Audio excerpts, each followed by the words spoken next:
Today, Srimati Bhakti Vedanta Swami Tanamani.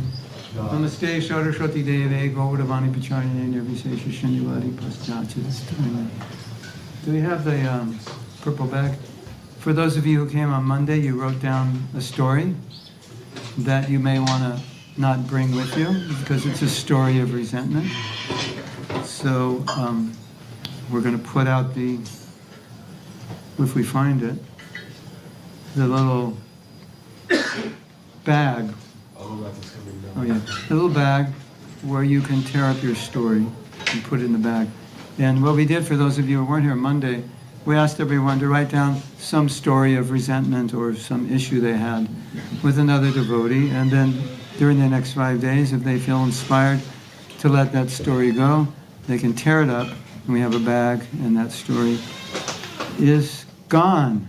And it's replaced by what? A better story. Story of forgiveness, compassion. So yesterday, we did an exercise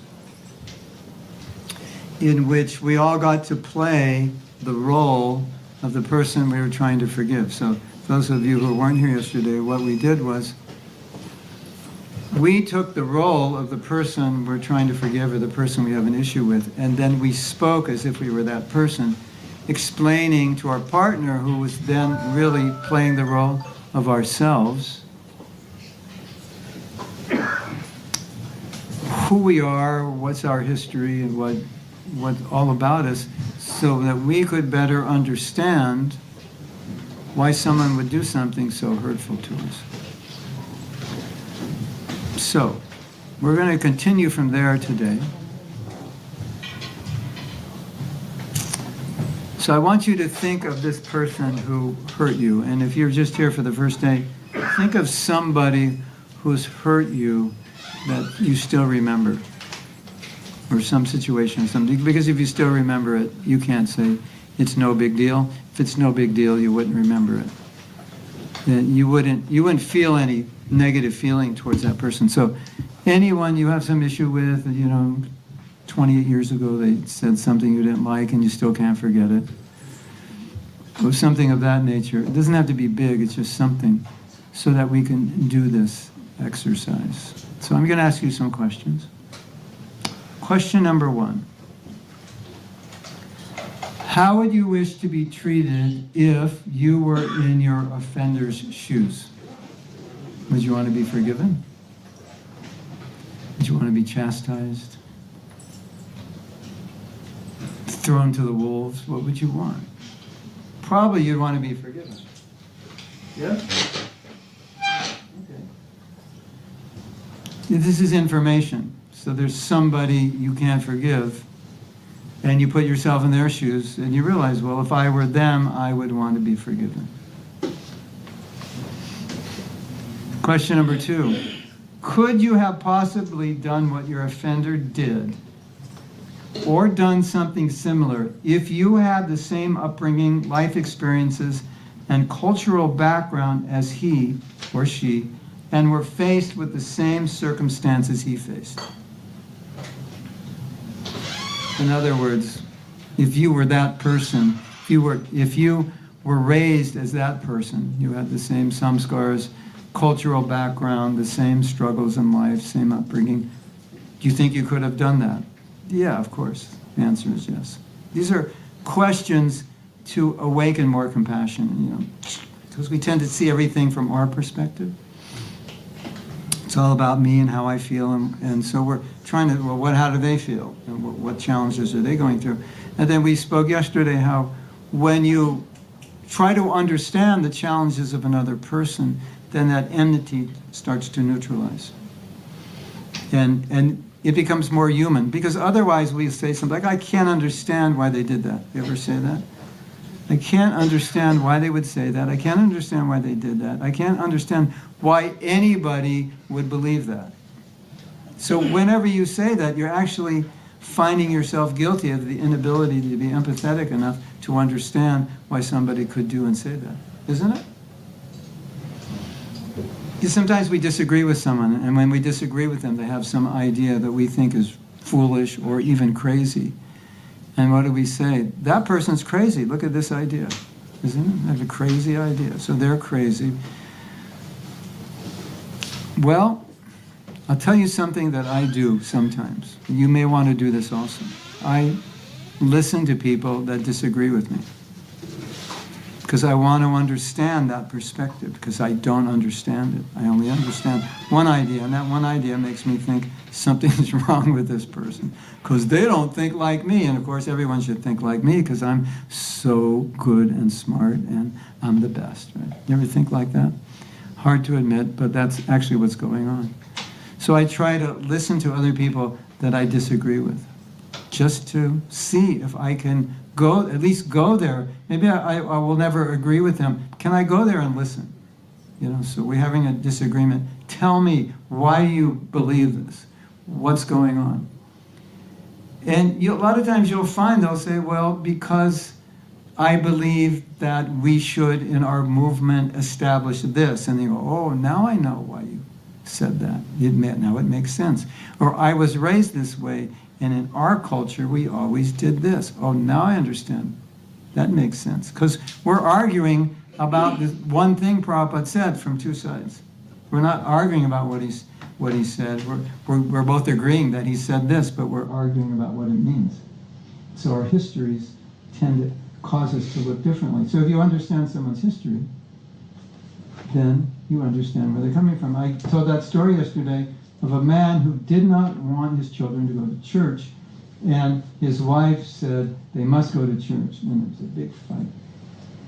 And when they finally understood what was behind their reason, they were able to compromise.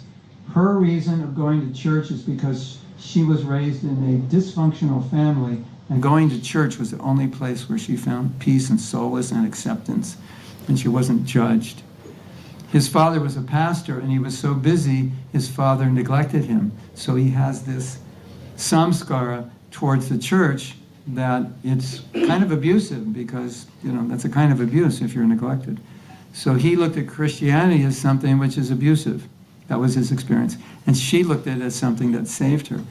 So when they understood their stories, then they could make a compromise. Okay, now I understand how important this is to you. Yeah, you should go. Bring the children. And I will also go to support you sometimes. And you understand why I don't want to go. Yeah, I understand now. It's a good story, isn't it? So when we disagree with other devotees, this is one of the things that's so necessary to do, is understand, if they disagree with you, what's the story behind it, right? And so here we're seeing, yes, if I was in their circumstance or I was raised their way, I probably would think the same way. Now there's another thing. Have you ever thought a certain way in the past and now you think this way? Completely opposite? All of us, something, yeah? So we're like, this is the only way. It's like this. And you'll die for it, and 10 years later you're on the other side. That does happen, right? Okay. Here's an interesting question. How would you be doing in life if you were only forgiven to the degree that you forgave others?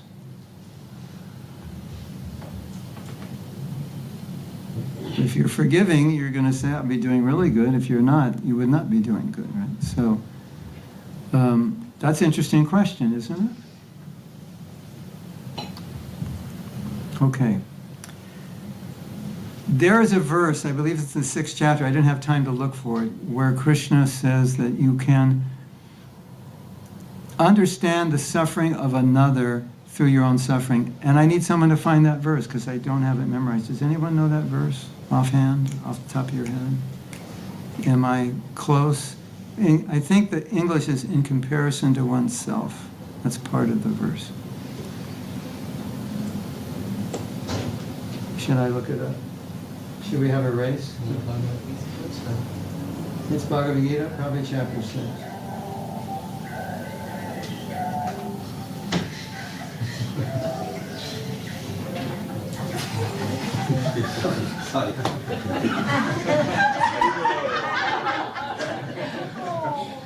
We forgot to tell you that if your phone goes off during classes, you have to give a 500-pound donation. 632. 632, okay. Beautiful. Remember this, everyone. This is an amazing verse. Catches that far into it.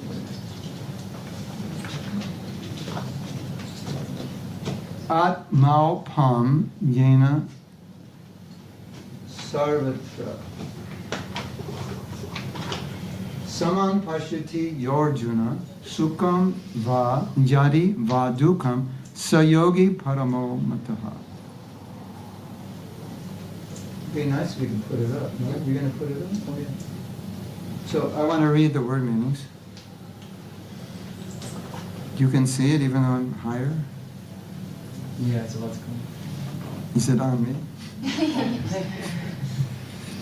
Atma with his self, opamyena by comparison, sarvatra everywhere, saman equally, pashyati sees, yah he who, Arjuna or Arjuna, sukham happiness, va or yadi if, va or dukam distress, sa such yogi, a transcendentalist, parama perfect mataha is considered. He is a perfect yogi who by comparison to his own self sees the true equality of all beings in both their happiness and their distress, O Arjuna. So I want to expand on this. When I look at you, when you look at me, you can understand that the sufferings that you've been through, probably I've been through them. The happinesses that I've had, you've had something similar. So there's an equality between all of us. Have you ever had a stomach? Is there anyone here who never had a stomach ache? Raise your hand. Is there anyone here who never had a headache? Is there anyone here who's never been hungry, thirsty, tired, disturbed, angry, envious? We've all experienced this. So when I see you, I can immediately empathize with you. You know, you see people on the street and their faces are stressed out. You've been stressed. You know what they're going through. There's something, you know, something's going on in the family or at work or financially. They can't make ends meet. And we've all experienced these things, isn't it?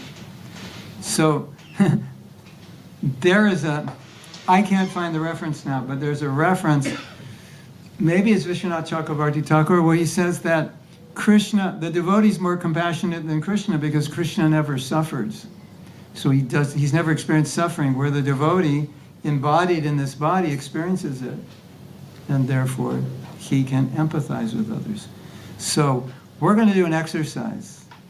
You're going to love this exercise. It's tremendous. You've probably never seen an exercise like this in your life. Yeah. Hare Krishna.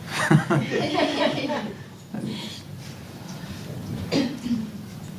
You're laughing because you don't live in America. We have to deal with it. So,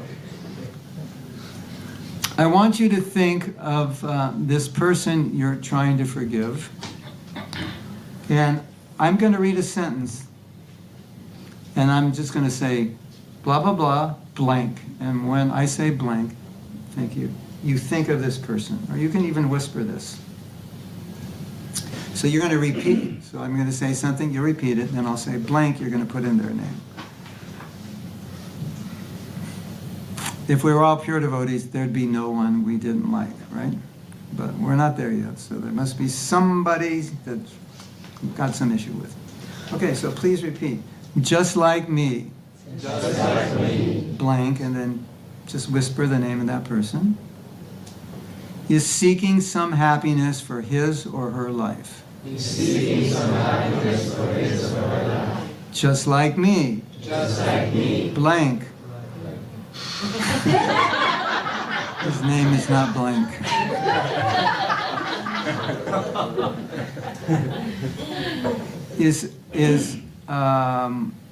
Is trying to avoid suffering in his or her life. Is trying to avoid suffering in his or her life. Just like me. Just like me. Blank. Don't. When I say blank, don't say anything. Just think of that person you're trying to forgive. Just like me. Just like me. Has known sadness, loneliness, and despair. has known sadness, loneliness, and despair. Just like me, is seeking to fulfill his or her needs. Just like me, blank, is learning about life. So you can, when you walk down the street, you can look at any person and you could say this.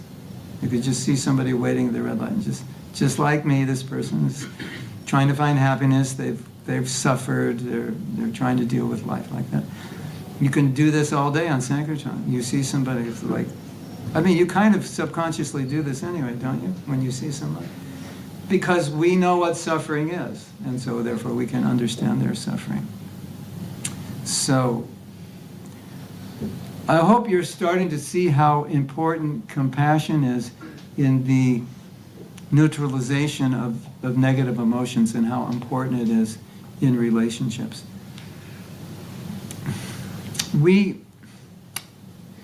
Due to false ego, we have a problem. Most of us have a need to be right. And have you ever argued with someone and the need to be right was much more important than what you were arguing about? Have you ever forgot what you were arguing about in the middle of the argument? And you just, no. No what? I forgot. But it's no, because I need to be right. So this is a real impediment to relationships, because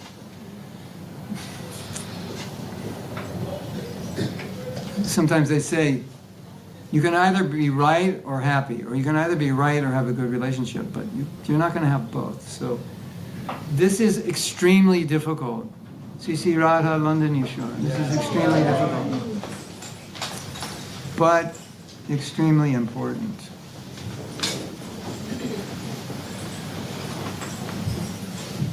Anyone have any questions on this or comments? Or, what did you just experience with this exercise? Anything? Yes.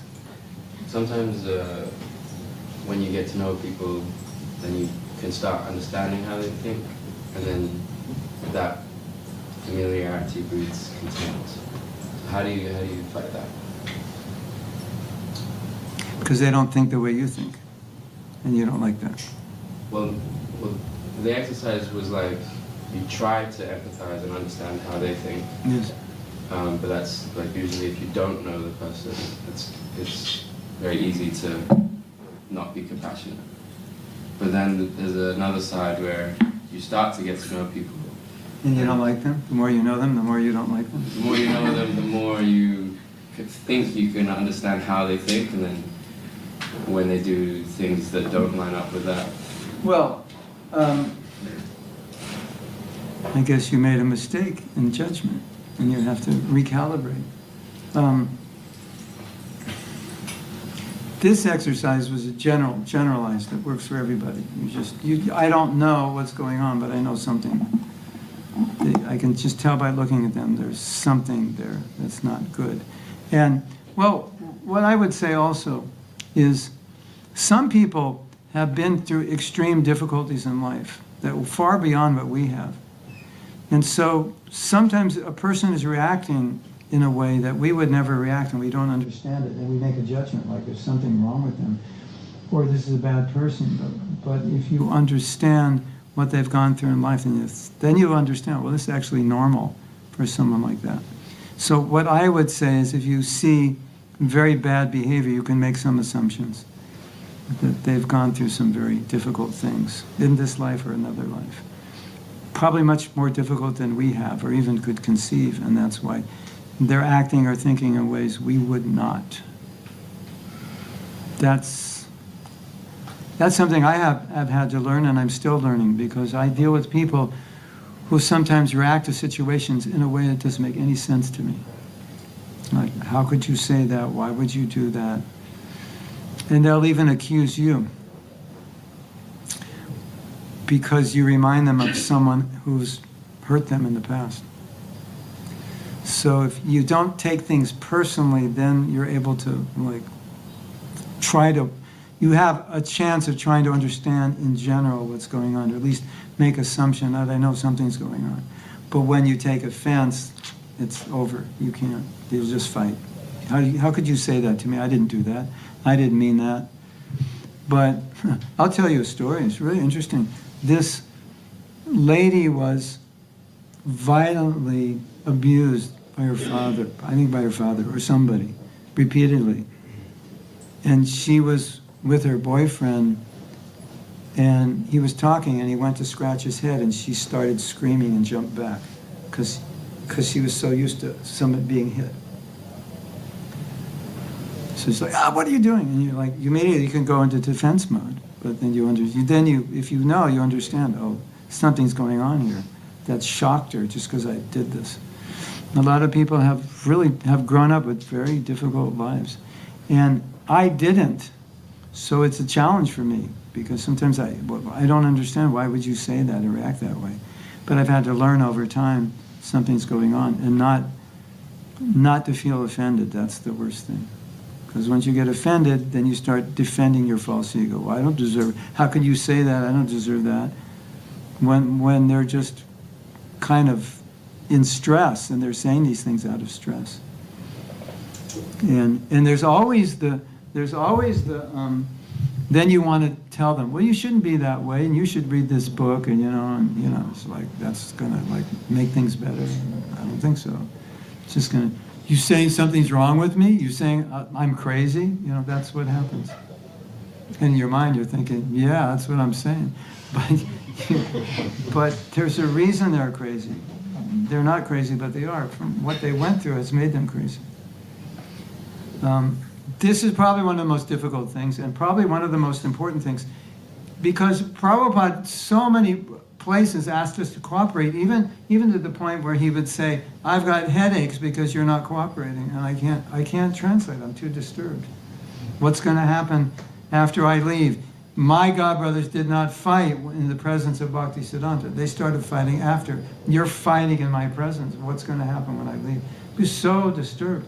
And then he would say things like, the success of this movement is dependent on how well we cooperate.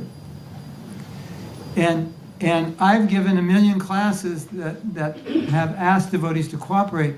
It doesn't help. You have to understand how to do it. You have to overcome this false ego of judging everyone and thinking I'm right and arguing for your point of view and saying everyone who doesn't agree with me must be stupid. Do you ever feel like that? How could you say that's the stupidest thing I've ever heard? Because it doesn't agree with me. Because I'm, of course, the smartest person that ever walked the planet. And everything I think is true. And everything you think that doesn't agree with me must not be true.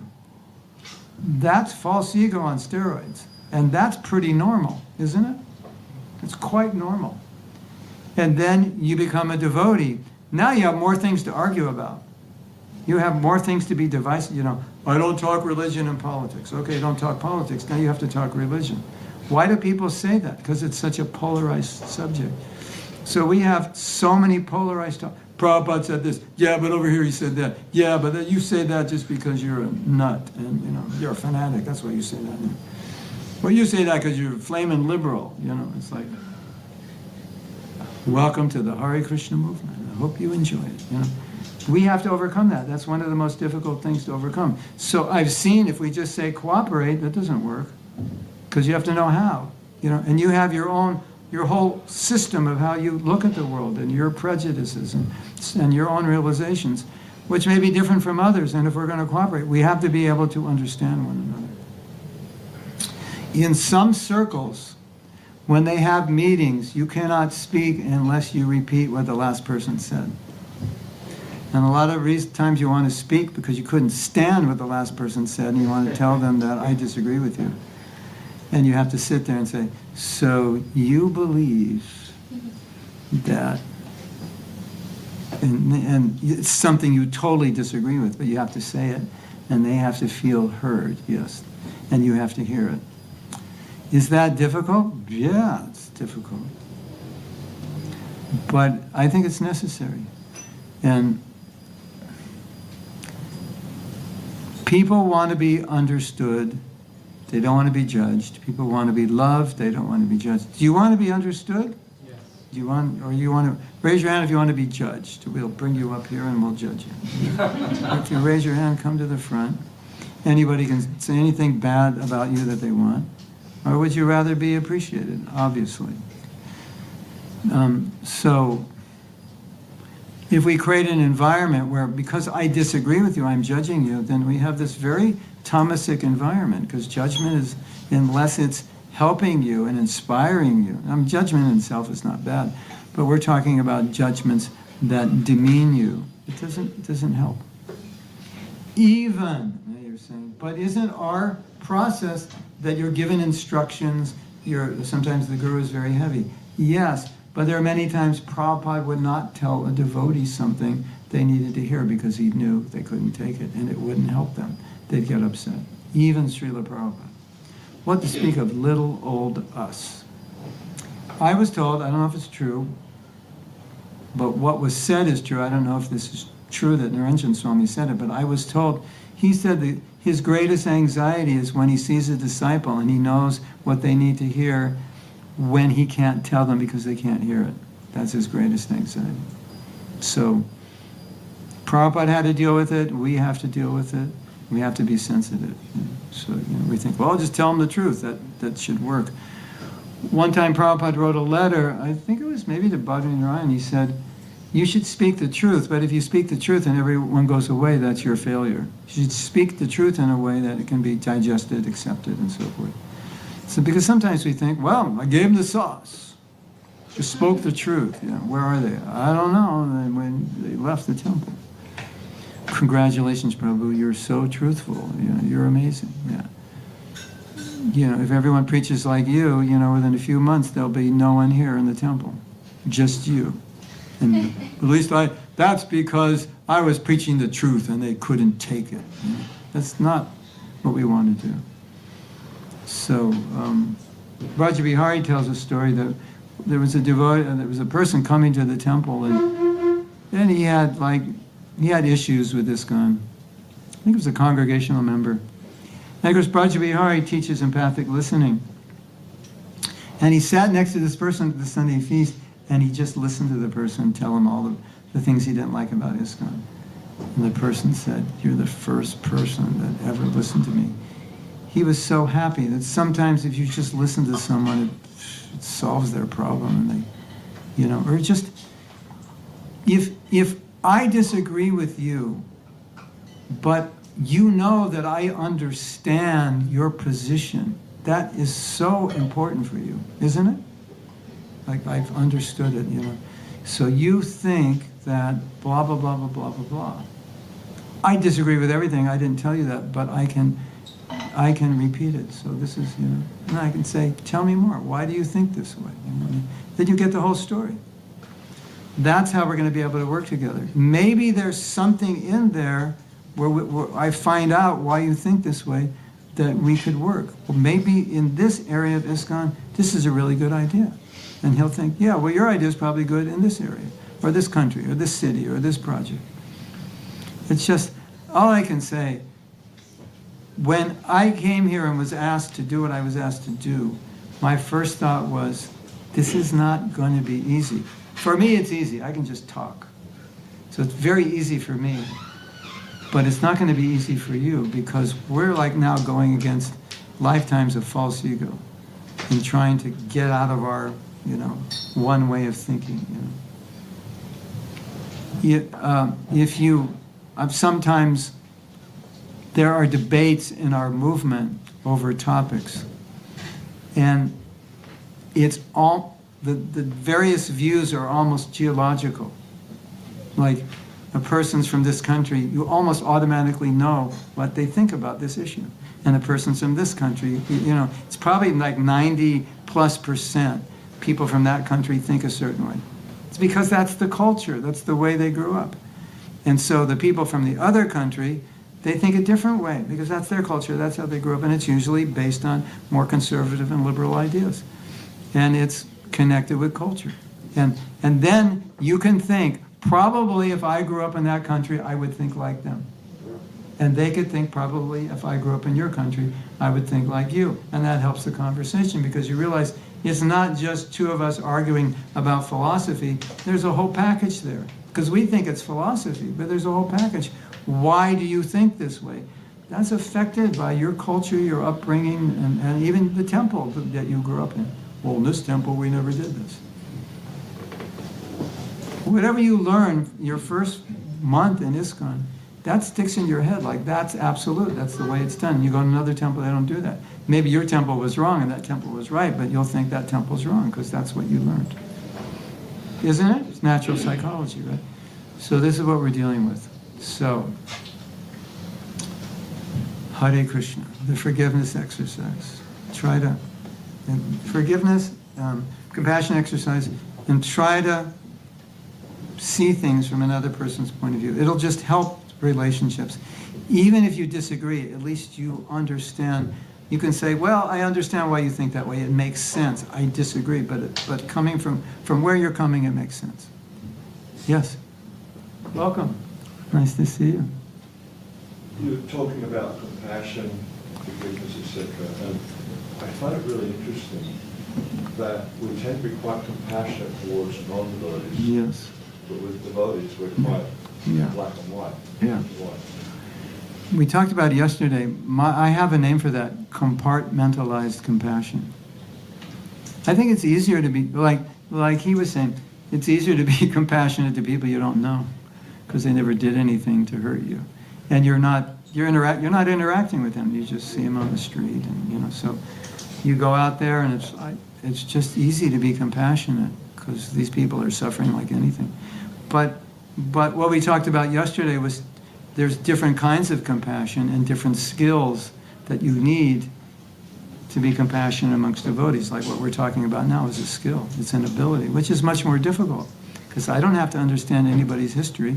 I just know their conditioned souls, and I have a book, and it's quite easy, right? Because we can see their suffering. The thing is, like, as you're just explaining, when you look at it from the other person's perspective, generally devotees are struggling with their senses as much as the non-devotees are. They're suffering as much as they are in some ways. Yeah. Yet we tend to ignore that. They're devotees, they should follow the rules. Yeah. We can't do it ourselves. Yeah. So here's my theory. If we don't talk about these things, it ends up like you say. It gets compartmentalized because we don't talk about it, because it's just, because you're, like think about it. Think about when I just say the word compassion, what's the first thing that comes to your mind? For most of us, it's like spread Krishna consciousness, isn't it? Because that's how we've been trained. That word compassion is connected with going out and saving the fallen souls, isn't it? What? Oh. You're old. When you were a young devotee? What? Yeah, so because that was, when you get older, you actually become emotionally more mature than when you're younger. But wasn't it in the beginning, when we talk about compassion, it was just connected with distributing books and so forth. I think that's the problem, because we don't talk about the other side. And anything that we talk about that's one-sided is going to have this problem. There'll be some dysfunction within the organization. We were talking about this the last few days, that did anything you want to establish where you see a problem that you want to fix, this is a problem that needs fixing, we have to talk about it. Because once we talk about it, we understand it. Right? It just makes sense. It's simple. Isn't it? Yes? Raj? Okay. Hare Krishna. All right. Any questions, comments before we move on? I have a question. Yes, please. I'm just looking at this bit. Yeah, please ask.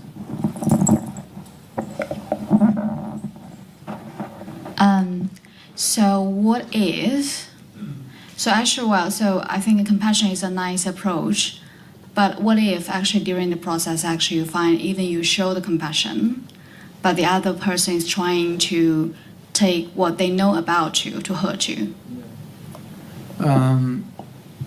If you don't have to interact with that person, it's just better not to, because it's just hurting you. It's more difficult when you have to interact with them, like you're married to them or something. or they're your father or your boss.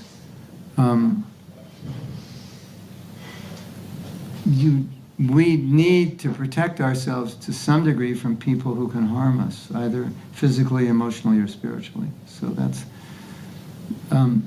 kind of a question you have to ask yourself. How can I protect myself from getting hurt? One way you protect yourself from getting hurt is you understand they're hurt, and they'll hurt anyone who walks by. You know, when someone's angry, don't get near them because they'll yell at you. Who's ever in front of them, they'll yell at, and you didn't even do anything. So it's a bit like that. You want to hear a story? This little story will help you. So there was a teacher who told a story, and he was talking about forgiveness, and he said, he was about 50 or 55 when he said this. He said, my whole life, my father never said, I love you. And it was such an issue for him, to grow up and never hear that. And he was afraid of his father, and he was afraid to ask, well, he never asked. And then finally, he finally got up the nerve and he asked. And his father said, you were like the joy of my life, this and that. He never expressed it. Then his father told the story that during World War II, when the Germans were coming, I think he might have been in Poland, the father left home to find out where they could move to because they knew they were coming soon. When he came back in his house, everyone was lying dead on the floor. And then the Germans were coming, and there were dead bodies on the road, and he dove in the pile of dead bodies. And they put the gun right to him, and then the sergeant said, let's go. They almost killed him. So when his father told him that story, he said, okay, now I understand. Like, why? So, a lot of what we don't like about people is just the history that we don't know. So I would just say as a general advice, if you see somebody acting in ways which seem like they're overreacting to something, it wasn't a big deal. You just said you didn't smile, and they're like, why didn't you smile at me? Then either they had a bad day or a bad week, a bad month, or a bad life, or many bad lives. It's true. This is something that I struggle with because I am always teaching people how to be mentally healthy, and when I'm around people who aren't mentally healthy, I just want to start telling them what to do. And usually that just upsets them more. And my compassion has to come out, so I just have to be very tolerant and understanding. And what I've learned from this is if I just accept if someone is acting this way, they've probably been through hell. A kind of hell that I've never been through. I had such a normal life. Like, my life was like, the way I grew up was like one of those movies in America where the flowers are blooming 12 months a year, and everybody's smiling, and the house is clean, no crime. That's how I grew up. And when people grow up in environments where the parents are alcoholics or they're being abused physically or sexually, like, that never happened in my neighborhood. I don't even know. Can't even imagine. In my neighborhood, there was no divorce in that gender. I can't even imagine being raised in a family that's divorced. How do you live after that? Because that never happened. So for me, it's an extreme challenge when I see this level of dysfunction, and I just come to understand that it's compassion that helps. So let me give you an example. The person acts in a way, and you feel offended. How dare you treat me this way? So you're hurting because of how you're treated. With compassion, you'll also feel hurt, but you'll start to feel hurt for them because of the way they treated you, not because you're hurt, but how anyone who would treat somebody like that, who's so nice like me and so beautiful and everything, means they must be really hurt. And so now you're hurting, but you're hurting for them instead of yourself. That's the power of compassion. It's beautiful, isn't it? Not easy, but it's essential. I mean, Prabhupada says it's the prime quality of a devotee. I mean, look what Prabhupada had to tolerate. It was amazing. And he had devotees doing horrible things and leaving their responsibilities, and they'd come back and he would just embrace them like nothing. No negativity, no anger, no resentment come. Amazing, right? All right, I just want to underscore, this is not easy. And everything we're trying to do here in the temple in uplifting ourselves and changing the culture. What we're actually going against is our conditioning, because all the problems in ISKCON are caused by human weakness. You know, look at any problem in our movement, it's caused by our humanness. It's not caused by our Krishna consciousness. Yes.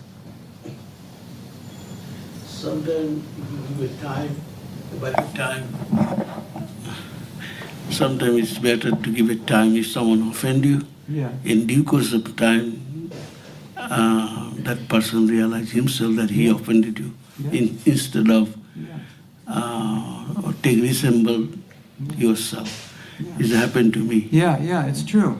And that's such a good point, because sometimes you're still upset with that person, but that person has, like John Mill says, they've gone through a process and they feel really bad about what they did, but they never told you because you don't see them.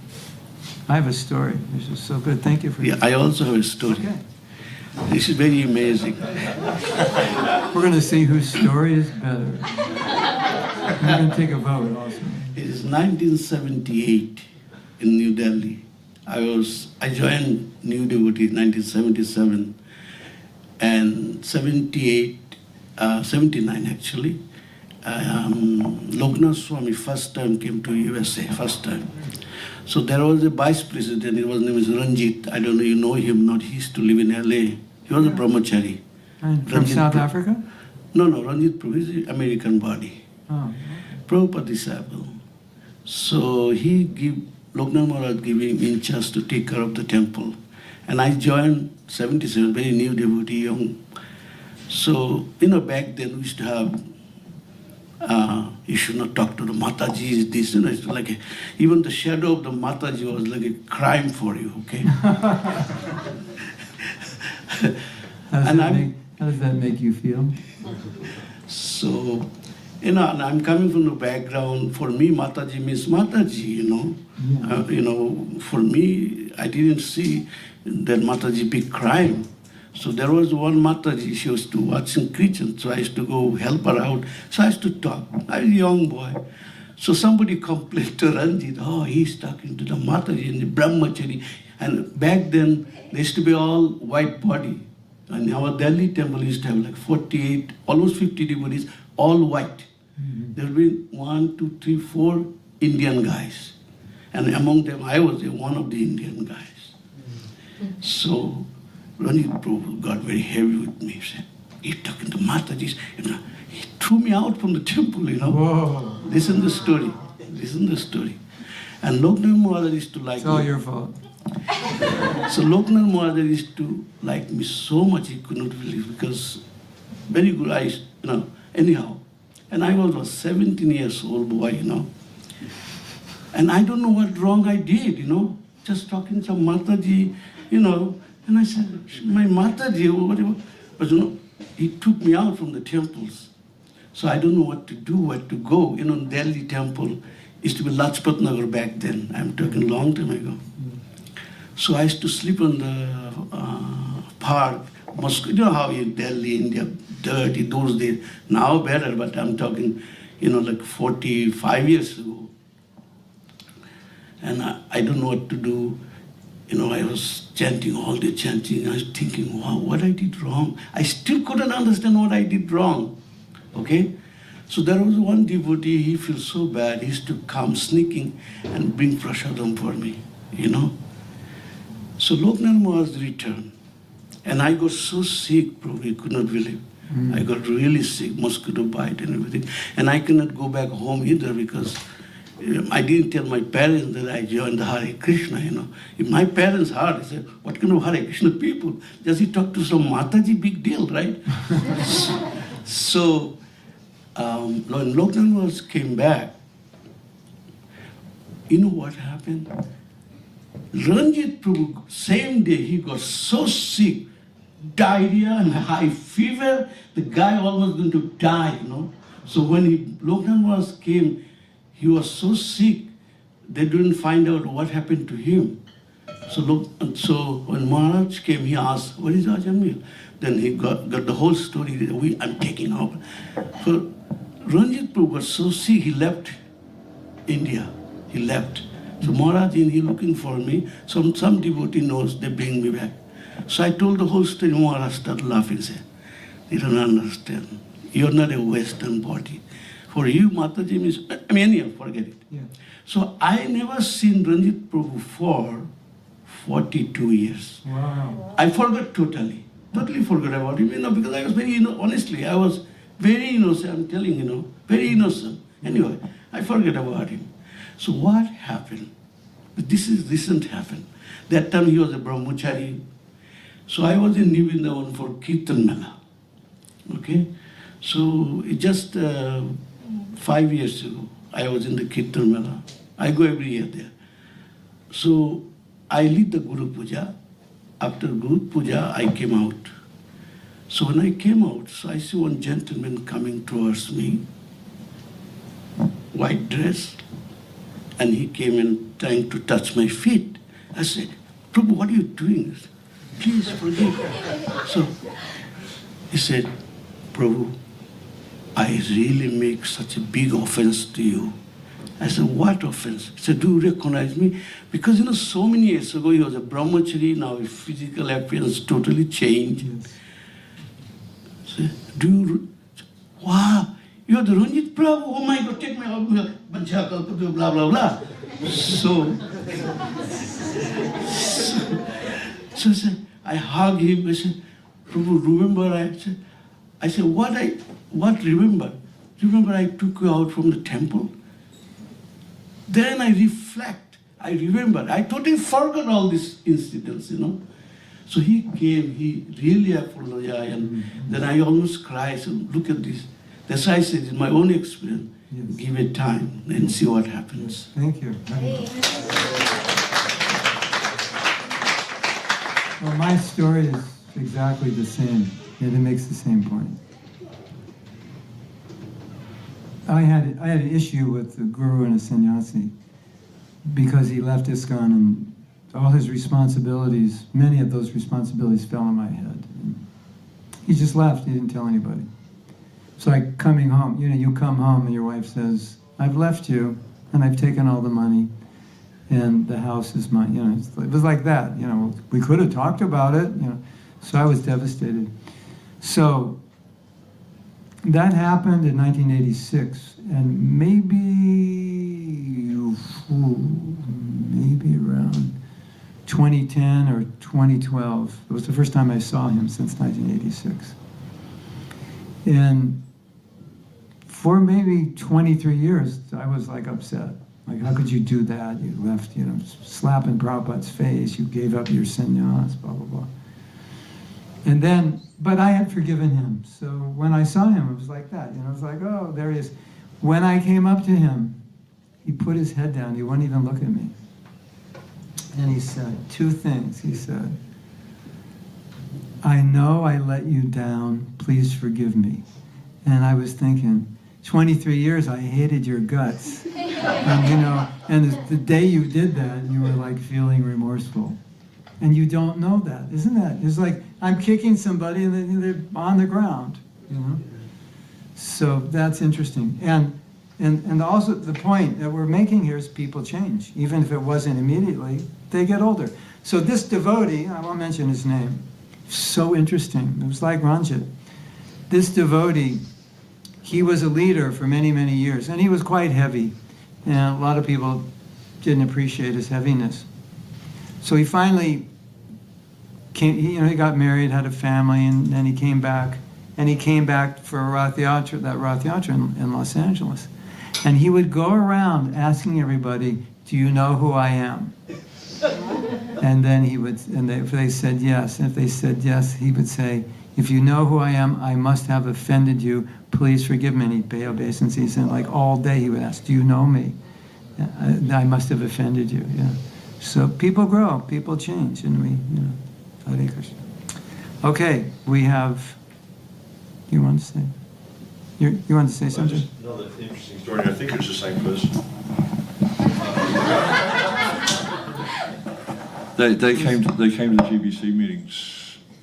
We won't mention his, 4 years back. We won't mention his name. No, definitely not. But And he came. no, but it's actually It's a kind of glorification. Because he was doing a presentation in the GBC about a particular temple in the US, and the first thing he did was like, he just offered a basis to the whole GBC and said, I really let you all down and I'm deeply sorry for that. And I was like, wow, this is a Vaishnav. Yes, totally, beautiful. Okay, so there's two or three more things I want to do, and I said today would be better, so let's see. Let's see where we go. Think of the issue that you have with this person, and think, oh, you wanted to say something. You had a question? You're okay? So,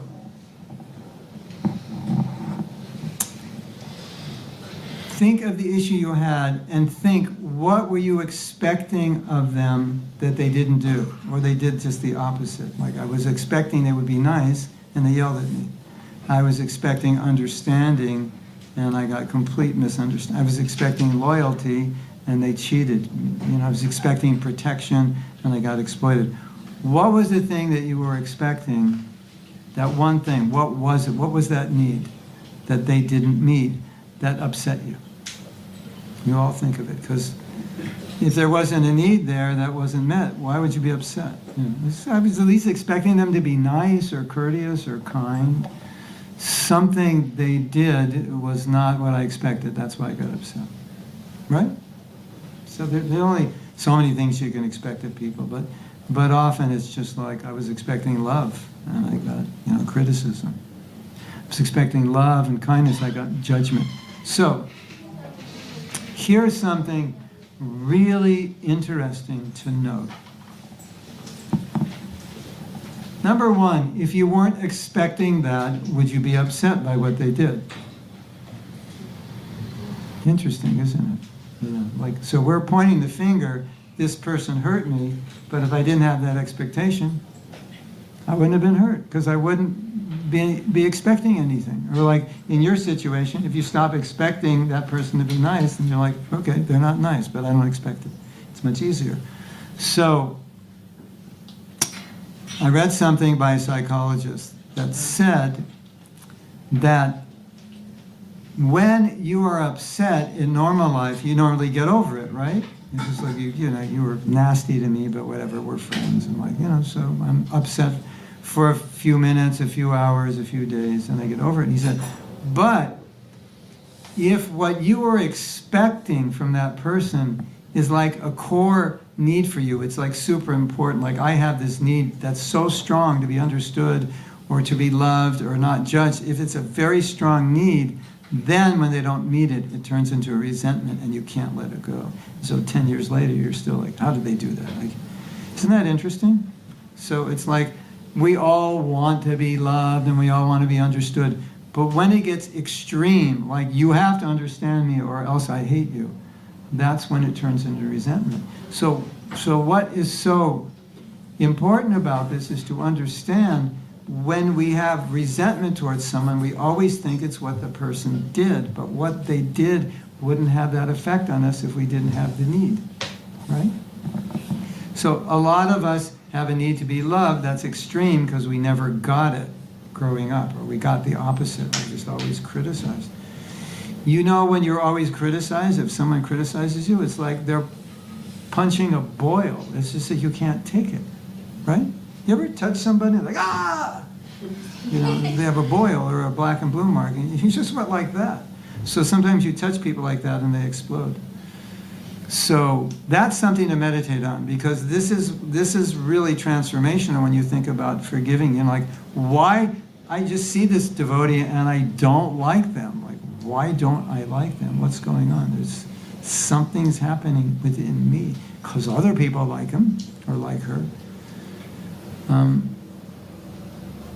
Did I tell a story about the forgiveness workshop we did here and how this one devotee couldn't forgive the ashram leader? Did I tell that story? Because the ashram leader reminded her of her father, and her father basically tortured her mother, and she couldn't understand why she didn't like the ashram leader, but it's because of how her mother was treated by her father, and she felt like her mother suffering, and the ashram leader was her father. So, you know, we're complicated beings. But this is just something that's extremely important to understand. We all have needs, but some of those needs are pretty deep, like really deep. I had this need, such a need for trust, and I felt this devotee betrayed me. And that's why I was upset. This is betrayal. But the reason I had the need is I was betrayed by many people in my life. So I was extremely sensitive to betrayal. I've been betrayed so many times. And so when he did it, I was smashed. Other people weren't upset because I was sensitive to that because of life experiences. So then the devotee who explained this to me, I said, well, what do you do if you have these needs that cause this kind of resentment? And she gave the answer. Hare Krishna, Hare Krishna, Krishna Krishna.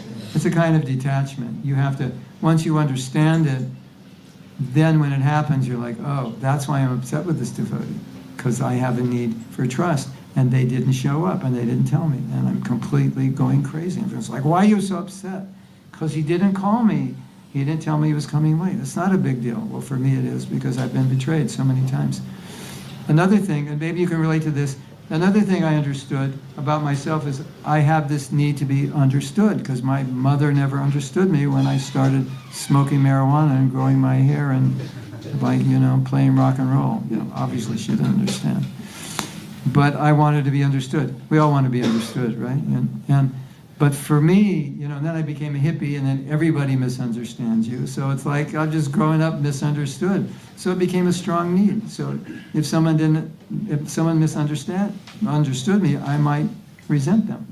It doesn't make sense because it's not a big thing. So I just want you all to reflect on that. And if you notice that you have some need like that because of past experience, it's just really good information, because you'll always see yourself getting upset when that need is not met. And as long as that need is there, you're just vulnerable. So, but if you heal that need or detach or work on it, you won't get upset. Yes. I just wanted to ask to go back a bit to compassion. Yes. Because intellectually, we may realize that people get what they deserve, right? According to the law of karma. People have done something, and that's why they're in that situation, or they get that life or that birth. So how do we reconcile being compassionate and also understanding intellectually that that's what they deserve? Well, I think maybe the best example is cow protection, because I could write that off and say, well, they're all butchers in their last life. They have to be. That's why they're going to slaughterhouse. But that may be true, but that doesn't mean you shouldn't be compassionate. Your compassion should stop. So, because we're compassionate, so we're always compassionate, and we should never not be compassionate, no matter what we think the karma is. And plus, we don't even know what the karma is. It's so difficult to understand, because it's Kali Yuga and things are weird. So we should always be compassionate. Okay, so now we're going to do one of the most amazing exercises you have ever done in your life. And this exercise can be applied to so many aspects of your life. You're going to love it, but it's a little confusing. First, you need a partner. So everybody get a partner, and when you find your partner, just look at your partner. And if you don't find a partner, raise your hand and we'll find one for you, or I will become your partner. So we have to do this in twos, not threes or fours. It's a partner exercise. So, person next to you is probably a good partner. Anybody need a partner? You don't have? Oh, you have. Raise your hand if you need a partner.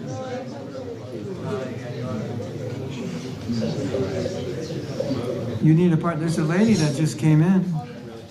Oh, you have a partner. But then he doesn't have a partner. That's his partner.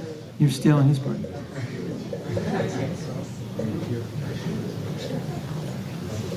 She needs a partner. You need a partner? You have one. Yeah. The lady paying obeisances needs a partner. Anyway, you can be my partner if needed. Okay. So,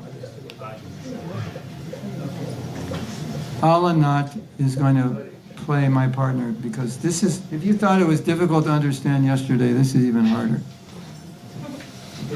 So who's going to be partner A? Raise your hand. Just that, okay. Partner A is going to go first this time. This is a temporary exercise. Don't try this at home. Partner A, you're going to become Krishna. But only for a few minutes. After you become Krishna, don't get any crazy ideas to continue. So I'm partner A, I am Krishna. And Avanat is Mahatma Das. And I, as Krishna, am speaking to Mahatma Das. And what am I saying? Well, we came in with a story. I was hurt. This person did this. Yesterday, we wrote a different story because we saw it from their perspective. That was a different story, right?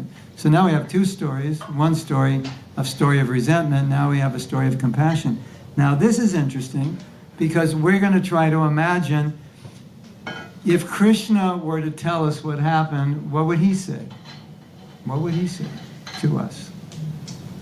I put you in this situation because blank, blank, blank.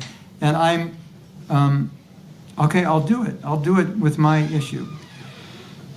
Krishna said, I put you in this situation because I wanted you to realize you had a sensitivity with betrayal and you get upset unfairly when people betray you. And that I wanted you to realize that you think you're a big compassionate devotee because you distribute books and you've opened temples and done so many things. But when that devotee left, you never even spoke to him. You never said, can I help you? I understand what you did. You just resented him. And I put you in this situation so you could learn how to be compassionate. These are things that I learned from this. So these are just practical. But I will tell you another one, because I was in the receiving end of this exercise once. And this is what the devotee said. She said, I'm trying to forgive my father. When my mother was dying of cancer, my father found a woman and had a girlfriend, and I was 12 years old, and I could never forgive him. And I was so distraught. And Krishna's saying, and you were so distraught at that time, you prayed to me and said, God, if you're there, help me. I can't take my life.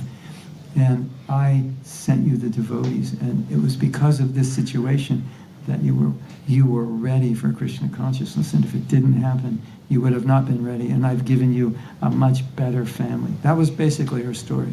So it's coming from, I hate my father, I can't stand him, to, wow, this was actually a blessing. So I don't know what your story is, and I don't know what you're going to say, but when you become Krishna, you have to imagine what he would say. Like, what did I want you to learn, or why this was good, and you might be thinking, there's nothing good about this. This was bad.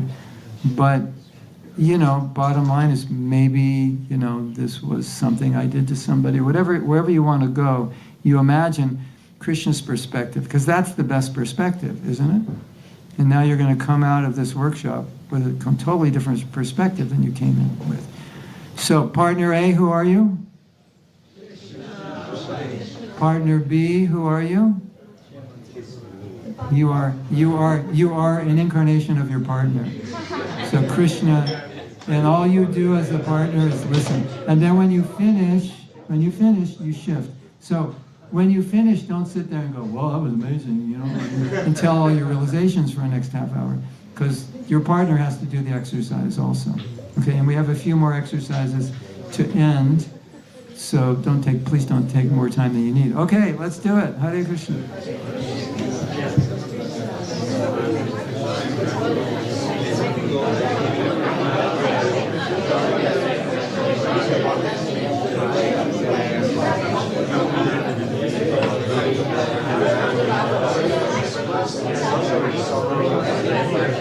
Your partner A, you're supposed to tell what you think, how Krishna would see the story.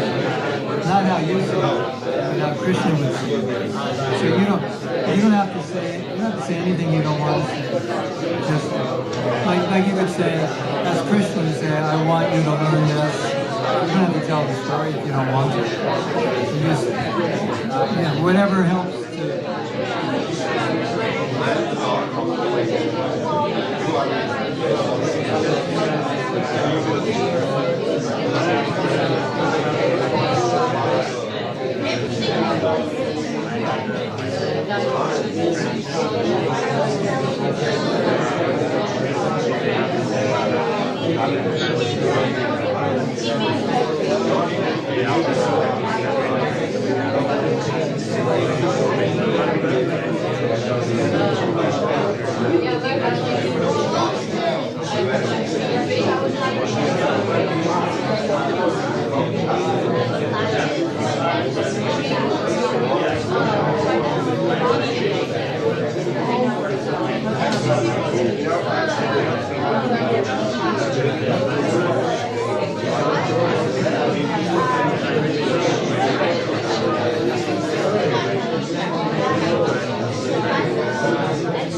So we should be on partner B now. Partner B hasn't started. We should start.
Raise your hand if you need more time.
Okay. Time is running out.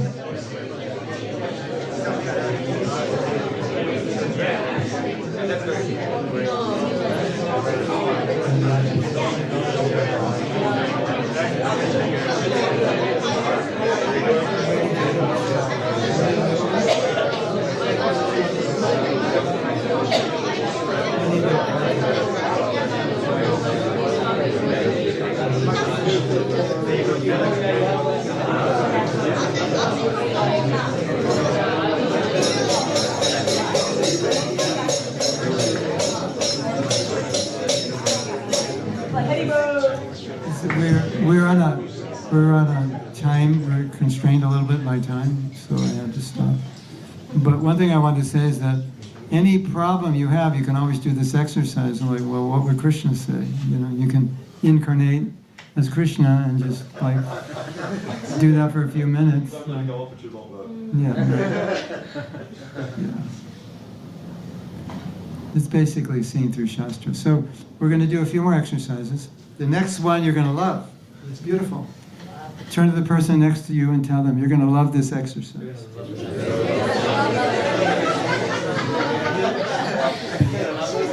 So, I'm actually going to love all the rest of them.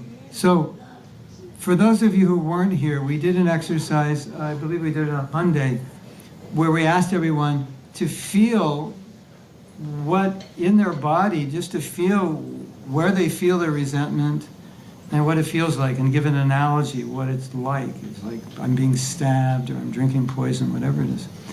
And that was a painful exercise because everyone connected with this feeling of resentment, which is toxic and tamasic and painful. Now we're going to do the opposite. Imagine you have no resentment in your heart at all. It's completely clean. Maybe you're at that level now, maybe you're not, but imagine it's gone. Because the only person you're hurting by holding on to it is yourself. This is like self-abuse. This is classical self-abuse, to hold on to resentment because it's harmful. So, sometimes when you imagine what it's like, if you let it go, you don't have to bring it back, because for the next few minutes, it's gone. So if you wanted to come back, that's your choice. But this exercise is, we're going to imagine, just drop it, put it somewhere. It doesn't exist in your heart. And allow yourself to feel, even if you have to imagine, what it would be like to be free from resentment. You could add envy and jealousy and all that other good stuff if you want to be free from that. And then come up with an analogy of how you feel. And you can contrast that with how you felt with the resentment. It's opposite worlds. So just go into your meditation. Imagine you're free from resentment. How do you feel now? What's an analogy of how you feel? Close your eyes. You're liberated now.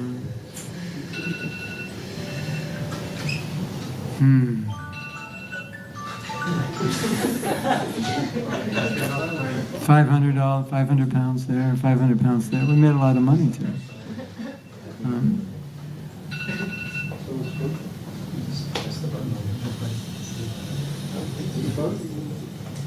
Just press the snooze. You'll be back in a minute. Let's go back into our meditation on the exercise.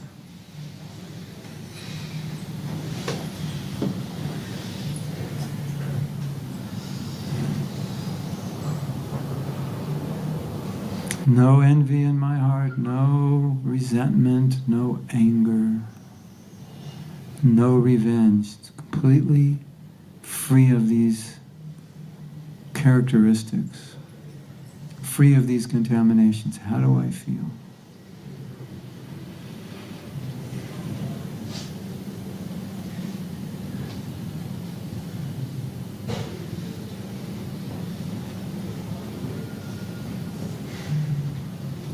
What is an analogy of how I feel?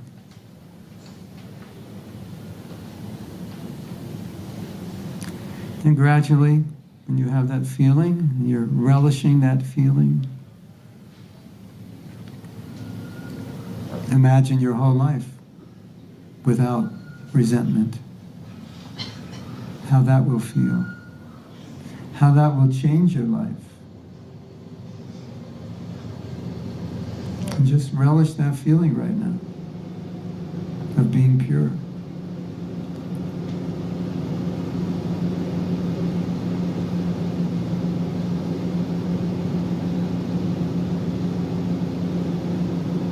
Now imagine it's the end of your life, you're on your deathbed, and you still have that resentment in your heart.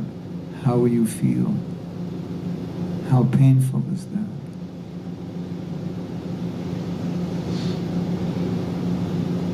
And you've had to live your whole life with that resentment and all the consequences of it. How painful is that? And now go back to the feeling of living without resentment, seeing your whole future without resentment. How does that look? How does that feel? What will be the ramifications of that in your life?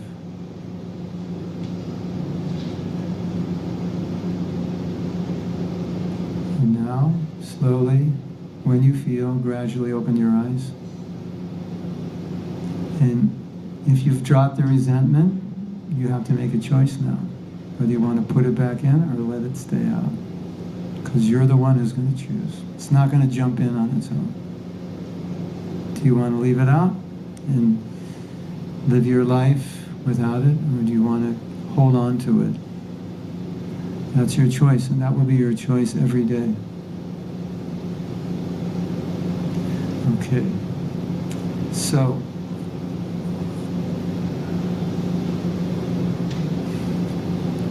We're a little late. We're going to do one more exercise. It won't take very long. You need your partner. And what I'd like you to do is stand. Partners stand facing one another, and I'll tell you what we're going to do.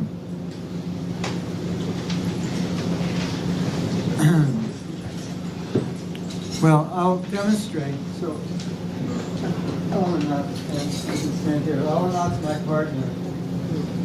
So, I'm going to be me, and Ellen Knott's going to be the person I'm forgiving, and then when it's his turn, he's Ellen Knott, and I am the person he's forgiving. So I'm going to be blessing this person that I'm forgiving. So I'm going to have some imaginary flowers, and I'm going to bless them. The person that maybe you had issues with, now you're going to bless, which is the complete opposite of what you felt towards this person. So offer your flowers, I bless you, have a long life, I bless you, happy. Whatever blessing you would want for yourself, give to them. And this takes forgiveness to a higher level where you not only forgive, but you bless. It's another level. This is what we're supposed to do, isn't it? So do your blessings, and then after that, you hug your enemy. Okay? All right, let's do it.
If you want to tear up your paper before you leave, you can put it in this purple bag if you don't want to take your story with you.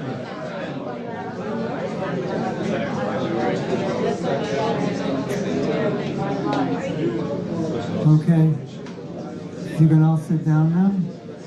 Yeah, officially end.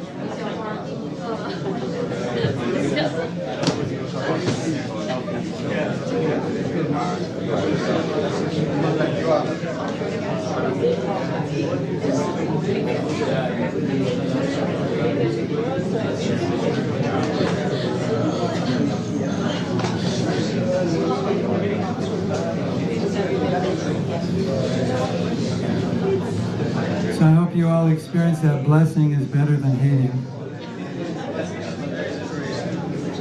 Yeah, this is the paradox. The paradox is because we should be blessing everyone, but because we're human and conditioned, we get hurt, and that hurt brings this anger towards others, and it's not part of Krishna consciousness. And so these kinds of exercises are helpful, and you can, take this with you in your life, and just bless people.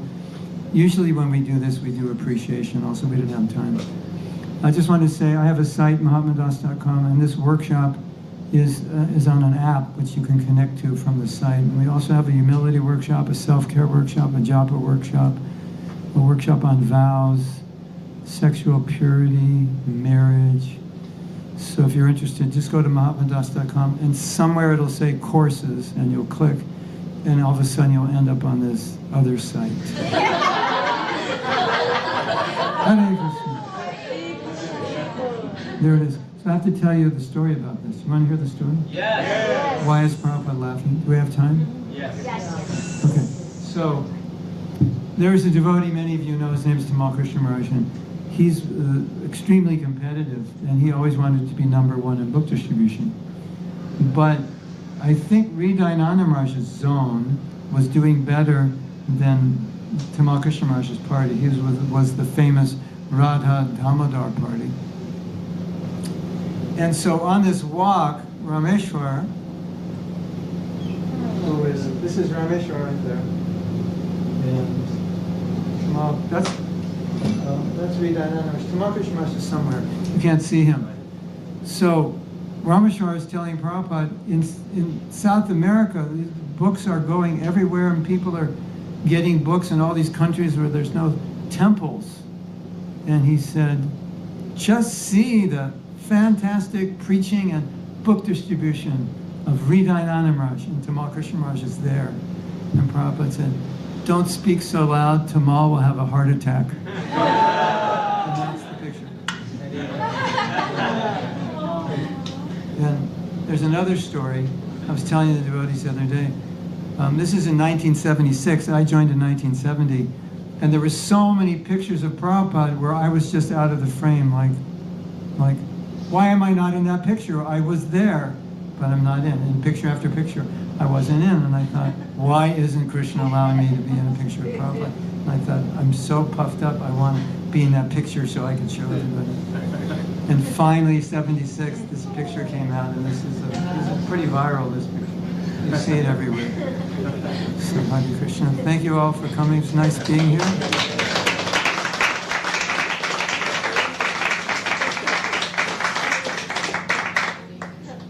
That's me in 1973 distributing books in San Diego.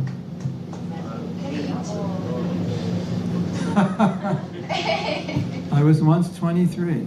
It's hard to believe, right? Those are all the people we're going to see. So, yes, I was here in 1983 in this temple. I lived for 4 months, so in a sense it's a home away from home. I'm very familiar with the temple, and I take 1 million japa walks around here. So it's always a pleasure to be here, and we're going to keep working through Zoom and so forth, keep the mood going, creating a more sattvic, Krishna conscious culture. And my happiness will be to get reports from you all how well things are going. Then I'll feel, well, my time here was of value, and we'll continue it. Hare Krishna.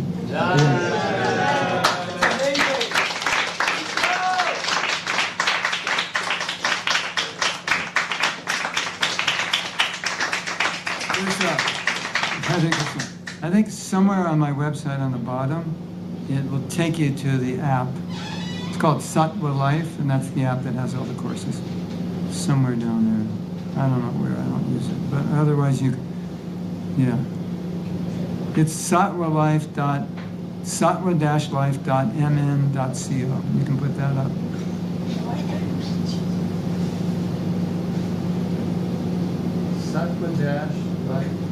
Sattva-life. Maybe that works. Try that. .mn.co.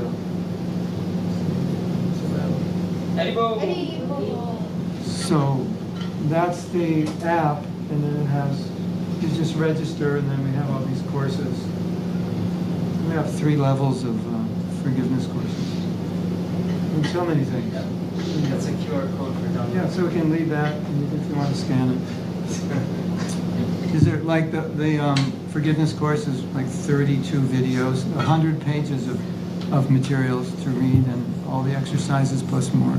It's only $21. So we're just making it easy for everyone. And you're welcome to it. Hare Krishna. I have an idea to help wrap that up. I think on the count of 3, everyone can say one word about how this whole workshop was.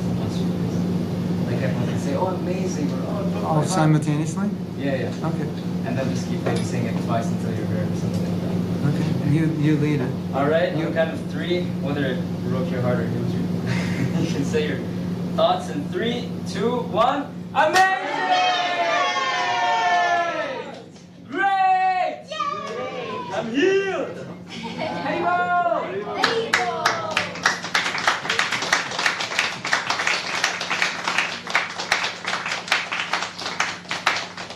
Isn't it interesting that we have a philosophy that doesn't always correspond with how we feel? And these kinds of workshops are meant to bring philosophy and the feeling and experience in one. And that's our journey, to make it one.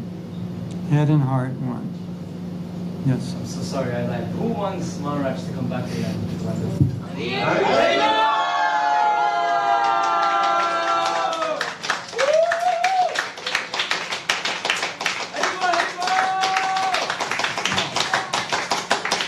If you guys can figure out how to keep the weather like this, I'll definitely come back.